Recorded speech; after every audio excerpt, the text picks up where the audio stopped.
मोहम्मद शारिब रजा। बिहार चुनाव अपने ज़ोर शोर पर है और आज 28 तारीख प्रथम चरण के चुनाव संपन्न हो चुके हैं और आज पटना में एक बहुत बड़ी रैली संपन्न हो रहा है जिसमें मोदी जी आए हुए हैं। इस रैली में जानते लोगों की क्या राय है। आगे आप युवा हैं, आप युवाओं के लिए क्या होते देखना चाहते हैं? बेरोजगारी बढ़ रही है, इस पर आप क्या बोलेंगे? बीजेपी कोई कदम नहीं उठाई अभी तक, नीतीश कुमार कोई कदम नहीं उठाया, तो क्या होना चाहिए बताइए? इस पे एक ही चीज़ होना चाहिए कि जितना जल्दी हो सके जो भी सरकार आए, ये नहीं कि चाहे बीजेपी हो या एनडीए, यहाँ पर जितने भी कल कारखाने ये सब इंडस्ट्री सब स्थापित करे कि जो पलायन को रोका जा सके। पर बीजेपी के सहयोगी दल 15 साल से बिहार में है, अभी तक एक भी कल कारखाना नहीं लगा। बिहार अभी भी देश का इकलौता राज्य है जहाँ पर 6 साल में ग्रेजुएशन होता है। क्राइम के मामले में चौथा रैंक है बिहार का। सब कोई कहते हैं सुशासन की सरकार है एनडीए वाले। आप क्या कहेंगे इस पर? बोलिए, जवाब है तो दीजिए। हाँ, ये बात सही है कि जो वायदे किए थे मोदी जी, जो वायदे किए थे, नीतीश कुमार जी जो वायदे किए थे, उन वायदों पे खरे नहीं उतरे हैं। लेकिन अब की बात परिवर्तन होना चाहिए और जो काम अधूरा रह चुका है बीजेपी का, एनडीए का, नीतीश कुमार जी, उस पर ध्यान देना चाहिए। युवाओं का मतलब भविष्य एकदम ख़राब हो गया, अंधकार में हो गया है। जो मतलब कमिटमेंट किए थे मोदी जी, जैसे बोले थे कि 2 करोड़ रोजगार देंगे, गरीबों के अकाउंट में पैसे आएंगे, बेरोजगारी ख़त्म होगी, वो सब कुछ नहीं हुआ। उन मुद्दों पर ध्यान देना चाहिए। और अभी 70% मतलब युवा ही हैं जो देश में रहते हैं और युवा ही भारत का विकास करेंगे, भारत का भविष्य है। लेकिन मतलब आप मान रहे हैं कि युवाओं का विकास नहीं हुआ है? युवाओं का विकास नहीं हुआ है। फिर आप युवा होकर के युवाओं का विकास जिसके सरकार में नहीं हुआ उनको वोट कैसे देना चाह रहे हैं? मतलब इस बार चाहेंगे कि एक बार और एनडीए की सरकार बने और एक बार और जिताने का कोशिश करेंगे और जो काम अधूरा रह चुका है उन अधूरे काम को पूरा करने का कोशिश करेंगे नीतीश कुमार। आपका क्या विचार है बताइए? मेरा सर यही विचार है कि देखिए, जो भी सरकार आए, माननीय मोदी जी है, वो कोई गलत नहीं है। लेकिन मैं कहना चाहता हूँ, ये लोग कहते हैं कि मैं गरीबों का सरकार हूँ, मैं 7 गेट नाच के आया हूँ, समझे कि नहीं? लेकिन मैं माननीय कुछ गरीबों बात रखना चाहता है, कम से कम वो तो सुनना चाहिए। बिल्कुल बिल्कुल। अभी मैं खेती करके मैं सोचा कि चलिए मैं आऊँ देखूँ, लेकिन हर एक राह पर यही मैं गरीबों से कहना है कि ऐसे ही सरकार देखिए, मोदी जी में कोई कमी नहीं है, सरकार में कोई कमी नहीं होता है। नीतीश कुमार में कमी होता है तो समाज में कमी होता है। जो सरकार गलत रहता तो वहां तक नहीं पहुंच पाता। समाज में हमारे कमी होता है, कोई सरकार गलत नहीं है, लेकिन कुछ समाज है जो जनता को बेवकूफ बना कर रखता है। युवा है, रोजगार है आपके पास? जी नहीं, बिल्कुल नहीं। हम तो सुनने आए थे यहाँ प्रधानमंत्री और मुख्यमंत्री जी को, बहुत उम्मीदों के साथ यहाँ पे आए थे कि कुछ बातें होंगी, कुछ बताएंगे कि आगे क्या विज़न है उनका, लेकिन उनका विज़न जीरो है। भाषण में सिर्फ निराशा ही लगे, सिर्फ निराशा। आप एक यूथ है, आपके पास क्या है? सबसे पहले ये चीज़, आपके पास नौकरी है? नहीं है, बिल्कुल नहीं है। आपके पास नौकरी है? नहीं है। शिक्षा के बारे में बोल ही नहीं पाए, क्या शिक्षा है क्या? तो सिर्फ बोलते हैं, सिर्फ जुमला कर रहे हैं कि हम एम्स बनाएंगे, आईटी हब बनाएंगे, टेक्नोलॉजी एनडीए की बोलते हैं कि टेक्नोलॉजी हमने लाई, जबकि टेक्नोलॉजी कांग्रेस की देन है। ये क्लियर कट बताया गया है और जानते भी लोग हैं ये सिर्फ कांग्रेस की ही देन है। और ये बोल रहे कि आईटी हब बनाएंगे, ये सब जीरो बातें हैं और फेंकू के चंद यहाँ पे झांसा रहा। मतलब इस बार फिर अगर एनडीए की सरकार बनती तो बेरोजगारों को फिर निराशा हाथ लगेगी? जी बिल्कुल बिल्कुल, इस बार एनडीए की सरकार बनने नहीं जा रही है। तो यहाँ पर मेरा सामना एक दिलचस्प आदमी से हुआ जो मोदी जी को सुनने तो आए हैं लेकिन मोदी जी पर भरोसा नहीं करते हैं और बोलते हैं कि फिर से निराशा हाथ लगेगी। क्या नाम है भाई आपका और कहाँ से आए हैं? मेरा नाम सरवन साहब है, मैं बिहार बेगूसराय पनाह से आया हूँ। ये मेरा 79 कार्यक्रम है, 79वां कार्यक्रम है। मेरे श्री राम रूपी माननीय प्रधानमंत्री नरेंद्र मोदी जी जहाँ जहाँ पूरे भारत में जाते हैं, मैं इसी रूप में सभा का साक्षी बनता हूँ। आपके पास रोजगार है?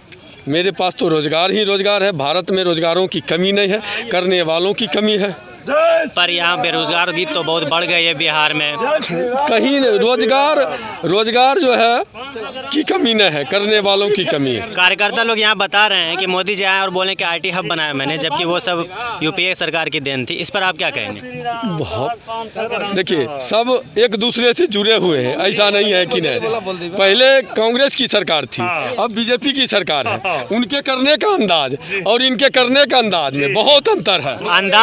लोगों को अंदाज देखने के लिए मांगता है या फिर उनको काम दिखना मांगता है? काम भी हुआ है, ऐसा थोड़ू है। युवाओं के लिए क्या काम हुआ बिहार? युवाओं के लिए काम, युवाओं के लिए बहुत कुछ हुआ है। थोड़ा सा सब कुछ सही हुआ है, थोड़ा सा युवाओं के लिए जो है वैकेंसी में कमी कर दी गई है।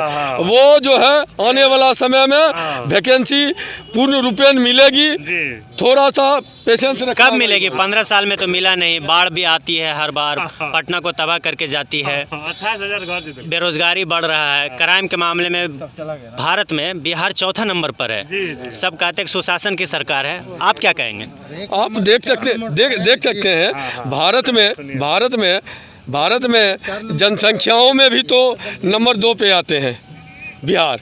और रही बात क्राइम में, तो बड़े बड़े शहरों में छोटी छोटी बात होते रहती है। और तो इस बात को बोल करके आप मतलब बीजेपी का कार्यशैली पर आवाज़ नहीं उठाना चाहेंगे कि बड़े बड़े शहरों में छोटी छोटी बातें होती है? मतलब कि सरकार को इस और कोई संज्ञान नहीं लेना चाहिए कि क्राइम बढ़ रहा है, बेरोजगारी बढ़ रहा है, बाढ़ से हजार साल पुराना शहर है पटना और हर साल तबाह होता है। जहाँ तक कि मानवर जी आपने बाढ़ की सवाल किया है, और अपेक्षा से ज़्यादा वर्षा हुई है। और कोरोना काल में जो लॉकडाउन हुआ था, प्रदूषण जो है से मुक्त हो गया है। आप इस वेशभूषा में आए हैं, आपको पैसे दी जाती है क्या पार्टी की तरफ से? मैं हनुमान बनता हूँ, हनुमान का काम नहीं रहता दूसरे से मांगना। श्री राम को एक नज़र देख लेते हैं, बस उसी में मेरा मन खुश रहता है। आपका काम क्या है, व्यवसाय क्या करते हैं? मैं बेगूसराय में रजिस्ट्री ऑफिस में मुंशी का काम करता हूं। मैं निबंधन कार्यालय में मुंशी का काम करता हूं, वहीं से कुछ अर्न करता हूं। आधा जो पैसा जो है गृहस्थ जीवन में लगाता हूं, आधा मैं अपने श्री राम रूपी माननीय प्रधानमंत्री नरेंद्र दामोदर मोदी जी की सभा में लगाता हूं। प्रभु अटका मटका बंद करो, मेहनत करो, खाओ, शान से रहो। आपको क्या लग रहा है ये पैसा लेकर के यहाँ आते हैं? बेवकूफ़ी है, मैं कहूँगा बेवकूफ़ी है। क्यों? आप खुद देख रहे हैं, मैं भी खुद देख रहा हूँ। अरे इस बाजू में इतना ने भगवान दम दिया है कि मैं अपने मेहनत करके खा सकता हूँ। दर्द कहाँ होता है, लेकिन जहाँ मेरे को जाना होता है वहाँ नहीं पहुँचने दिया जाता है ना, वही मेरे को दर्द होता है। और हिंदुस्तान में कोई चीज़ का कमी नहीं है। आपको बोला जाता है, तो आपको सब कुछ पता चल जाएगा। आप पर आरोप लग रहा है कि आप पैसा लेके ये सब अटका मटका लगाए हैं। वो आरोप हनुमान को कोई आरोप लगाते हैं तो उनकी कितना कमा लेते हैं? मुंशी का काम करके कितना कमा लेते हैं? कितना? सरकार जाने वाली है। 15,000 रुपया कमा लेता हूँ महीने में। 5,000 से आपके घर की रोजी रोटी चल जाती है? कितने बच्चे हैं? 10,000 से कितने बच्चे हैं? 2 बच्चे हैं, पढ़ते हैं? पढ़ाई करते हैं। 10,000 से चल जाती है आपका? यस। कोई शिकायत है मोदी जी से? कोई शिकायत नहीं है। आप इस तरह सज धज के आते हैं हर पार्टी में, कार्यकर्ताओं का उत्साह बढ़ाते हैं, नेताओं को खुश करते हैं आप दिखा करके ऐसा कॉस्ट्यूम, तो क्या लगता है आपकी ओर ध्यान दिया है कभी किसी नेता ने? वो मुझे ध्यान क्या देने की जरूरत है, मैं हनुमान बनता हूँ उनकी। मैं बोल रहा हूँ, सुनिए मेरी बात। मोदी भक्त मैं भी हूँ, मेरे से कोई बड़ा भक्त नहीं होगा। आप मोदी भक्त हैं ना, इसको फाड़ के दिखा दूंगा। आप मोदी भक्त तो हैं। कि मेहनत करो, और समझ लो ढोंगा ढोंगी वाला बात खत्म करो। ये जो ढोंग मचा रहे हो ना, ये सब बंद करो, मेरे साथ चलो और काम करो खेती में। आराम से किस तरह बिफर पड़े हैं, देख सकते हैं कि एक बीजेपी का कॉस्ट्यूम पहन के आए थे और ये भाई सब उन पर बिफर पड़े और डांट सब ढोंगी है सर, सब ढोंगी है सर। मेहनत करो, मोदी जी बोल रहे हैं। एक बात बताइए, आप बीजेपी के भक्त नहीं है लेकिन मोदी भक्त हैं। मोदी भक्त हैं हम। मोदी भक्त क्यों हैं और बीजेपी भक्त क्यों नहीं है? मैं बता रहा हूँ आपको, मोदी जी के भक्त मैं इसलिए हूँ कि मैं कहना चाहता हूँ कि जो मोदी जी को काम किए हैं, नीतीश कुमार भी रहे ना। बोलिए जल्दी बोलिए। जो मोदी जी काम किए हैं वो किसी का मजाल नहीं है कर लेने को।